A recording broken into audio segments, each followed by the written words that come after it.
Il profumo e la fragranza del pane hanno inebriato le vie di Nuoro nel fine settimana appena trascorso.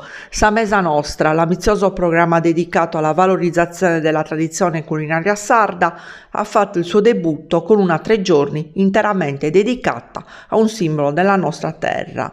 Durante i 3 giorni i partecipanti hanno avuto l'opportunità di degustare una vasta gamma di pani tipici dell'isola, assistere a dimostrazioni di panificazione e partecipare a convegni con esperti del settore. L'entusiasmo e la partecipazione del pubblico testimoniano il forte interesse per la cultura gastronomica sarda e il potenziale di Sa Mesa Nostra nel promuovere le eccellenze del territorio, un vero e proprio successo di pubblico per l'evento inaugurale che ha trasformato il Corso Garibaldi in un palcoscenico di sapori e saperi. L'iniziativa, fortemente voluta dalla Confcommercio e sostenuta dall'assessorato regionale del commercio, turismo e artigianato, ha centrato l'obiettivo di valorizzare la ricchezza del patrimonio gastronomico isolano.